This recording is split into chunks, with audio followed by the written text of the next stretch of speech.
দর্শক, আসসালামু আলাইকুম। দ্য ইকোনমিক্স প্রতি বছরই একটা করে বর্ষসেরা দেশ ঘোষণা করে। এবার বাংলাদেশকে বর্ষসেরা দেশ হিসেবে ঘোষণা করা হয়েছে। প্রতি বছরই কিন্তু তারা যে সমস্ত দেশগুলোকে বর্ষসেরা দেশ ঘোষণা করে, সেই সমস্ত দেশগুলোর অনেক ইতিহাস, ঐতিহ্য, তাদের নিয়ম কানুন, তাদের আইন কানুন, অনেক কিছুর উপর ভিত্তি করেই কিন্তু ইকোনমিক্স এই প্রতিবেদনটা তুলে ধরে এবং বর্ষসেরা দেশ হিসেবে ঘোষণা করে। তবে হঠাৎ করে বাংলাদেশকে কেন বর্ষসেরা দেশ হিসেবে ঘোষণা করলো, এটা নিয়ে কিন্তু ব্যাপক আলোচনা হচ্ছে। এটা নিয়ে একটা নিউজ করেছে আমাদের সময়। এছাড়াও বিভিন্ন পত্রিকা অনেকগুলোই নিউজ করেছে এটা নিয়ে। যে জন্য বাংলাদেশ কে ইকোনমিক্স বিশ্বসেরা দেশ হিসেবে ঘোষণা করলো। প্রতি বছরের মতো এবারও বছরের সেরা দেশ নির্বাচন করেছে দ্য ইকোনমিক্স।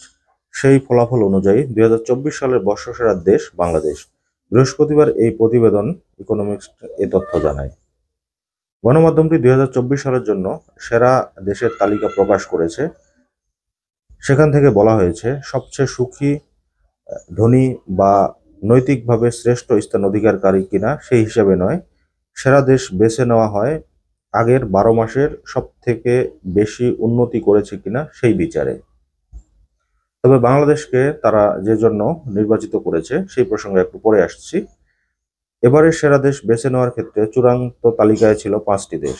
বাংলাদেশ ছাড়াও ছিল সিরিয়া, আর্জেন্টিনা, দক্ষিণ আফ্রিকা ও পোল্যান্ড রয়েছে এই তালিকায়।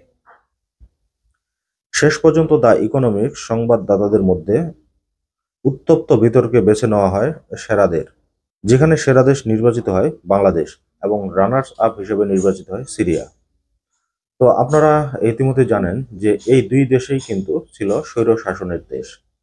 দুই দেশকে দুইজন স্বৈর শাসক দুই দেশকে শাসন করত।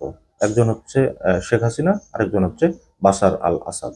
তো আপনারা ইতিমধ্যে জানেন যে এই দুইজনেরই পতন হয়েছে এবং তাদের পতন হয়েছে জনতার আন্দোলনের মুখে।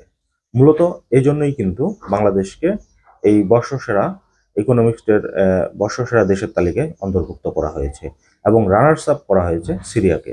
প্রতিবেদনে বলা হয়েছে, বাংলাদেশ সম্পর্কে বলা হয়েছে, আমাদের এবারের বিজয়ী বাংলাদেশ, যারা এক স্বৈরশাসককে উৎখাত করেছে। আগস্টে ছাত্রদের নেতৃত্বে রাজপথে আন্দোলনের মাধ্যমে শেখ হাসিনাকে ক্ষমতাচ্যুত করা হয়, যিনি 17.5 কোটি জনসংখ্যার দেশটিতে 15 বছর ধরে শাসন করেছিলেন। দেশের স্বাধীনতার হিরোর এক কন্যা হিসেবে তিনি একসময় অর্থনৈতিক প্রবৃদ্ধির নেতৃত্ব দিয়েছিলেন, কিন্তু পরবর্তীতে তিনি দমন শুরু করেন, নির্বাচনে কারচুপি করেন, বিরোধীদের কারাগারে পাঠান এবং নিরাপত্তা বাহিনীকে আন্দোলনের উপর গুলি চালানোর নির্দেশ দেন। তার শাসনামলে বিশাল অঙ্কের অর্থ আত্মসাৎ হয়। এই হচ্ছে তারা শেখ হাসিনা সম্পর্কে আর কি এটা মন্তব্য করেছেন।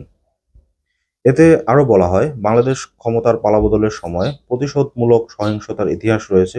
প্রধান বিরোধী দল বিএনপি দুর্নীতিগ্রস্ত, ইসলামী চরমপন্থাও একটি হুমকি। তবে এখন পর্যন্ত তাদের পরিবর্তন আবশ্যক। শান্তিতে নোবেল পুরস্কার জয়ী ইউনূস নেতৃত্ব সেখানে রয়েছে একটি অস্থায়ী সরকার, যা ছাত্র, সেনাবাহিনী, ব্যবসায়ী ও নাগরিক সমাজের সমর্থন পেয়েছেন। এই সরকার শৃঙ্খলা পুনঃপ্রতিষ্ঠা করেছেন এবং অর্থনীতি স্থিতিশীলতা করছে। এছাড়াও সম্প্রতি বাশার আল আসাদকে ক্ষমতাচ্যুত করা সিরিয়া এবছর রানার্স আপ নির্বাচিত হয়েছেন। তো দর্শক, বুঝতে পারলেন যে কি জন্য তারা বাংলাদেশকে দ্য ইকোনমিক্স এবার বর্ষসেরা দেশ হিসেবে ঘোষণা করেছেন। তবে বিগত দিনগুলোতে আমরা দেখেছি বাংলাদেশ কিভাবে দুর্নীতিতে চ্যাম্পিয়ন হয়েছে, কিভাবে তারা হচ্ছে এই যে জলবায়ু বা দেশের যে বায়ু দূষণ, এগুলোতে কিভাবে চ্যাম্পিয়ন হয়েছে, এই জিনিসগুলো কিন্তু আমরা দেখেছি। তবে এবার কিন্তু একটা অরিজিনাল চিত্র দ্য ইকোনমিক্স তুলে ধরেছেন এবং বাংলাদেশকে বিশ্বসেরা দেশ হিসেবে ঘোষণা করেছেন। তো দর্শক, আজকের মতো এই পর্যন্তই। আল্লাহ হাফেজ।